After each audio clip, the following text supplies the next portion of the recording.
Welcome to our YouTube channel Jashwa Stories, where you can discover the stories you love. This is the second chapter in our Mahabharata series. Today, we will look at the story titled Bhishma's Vow. King Shantanu embraced his son, the radiant youth Devavrata, close to his heart. Then, he appointed him as the crown prince and placed the crown upon his head. Thus, 4 years passed. One day, Shantanu was strolling along the banks of the Yamuna river. At that time, the air was filled with a sweet fragrance, refreshing his body. He wondered what could be the source of this fragrance. He soon discovered that it was coming from a young woman, beautiful like a celestial maiden. A sage had blessed her, saying that fragrance would always emanate from her body. That fragrant breeze touched Shantanu's body and filled his senses. Since the day Ganga Devi had left him, Shantanu had kept his desires in check. But after seeing this fragrant, youthful woman, his long-suppressed desires surfaced. He wished to make her his wife. She told him, "I am a fisherman's daughter. The head of this village is my father. Please discuss this matter with him and seek his permission." These words sounded sweet to Shantanu. The girl's father, Dasharayu, was a wise man. He addressed Shantanu, "There is no hesitation in giving my daughter in marriage, just as I would for any other girl of her age. You, a great king, are a fitting match for her. However, before you marry her, I need you to make a promise." Shantanu responded, "If it's just a promise, I will make it." The girl's father requested Shantanu to promise that the son born from his marriage to her would inherit the throne. But Shantanu couldn't make such a promise. For it would mean denying the crown to his son, Devavrata, a divine-born prince who was destined to be king. Paying such a price to marry the young woman seemed unworthy to him. He returned to Hastinapura in sorrow, concealing the matter from others. One day, Devavrata noticed his father, King Shantanu, looking sad and unwell.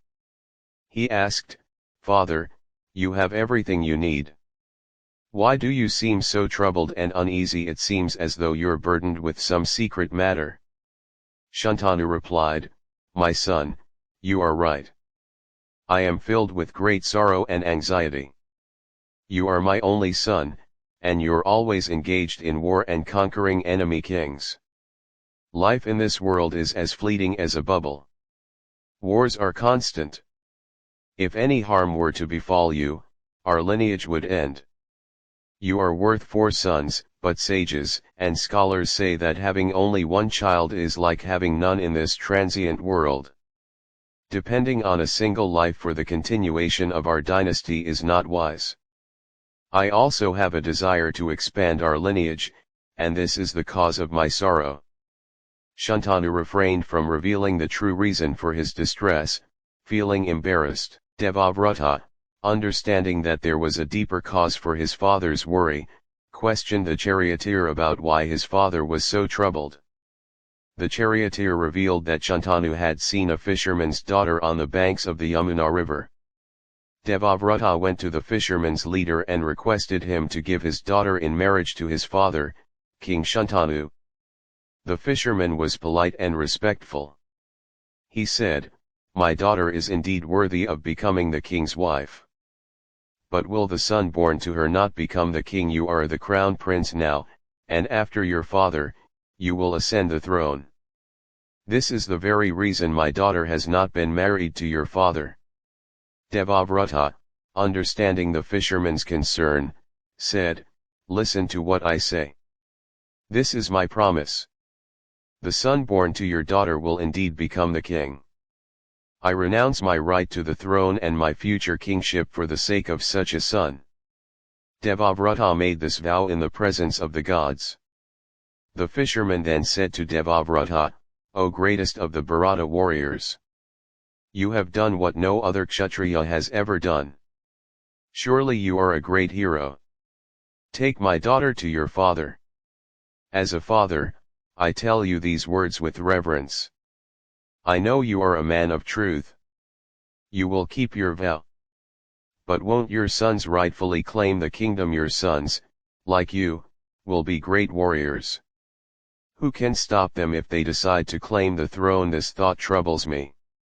Devavrata, recognizing the gravity of the fisherman's words, responded, Here is my firm vow, I will never marry.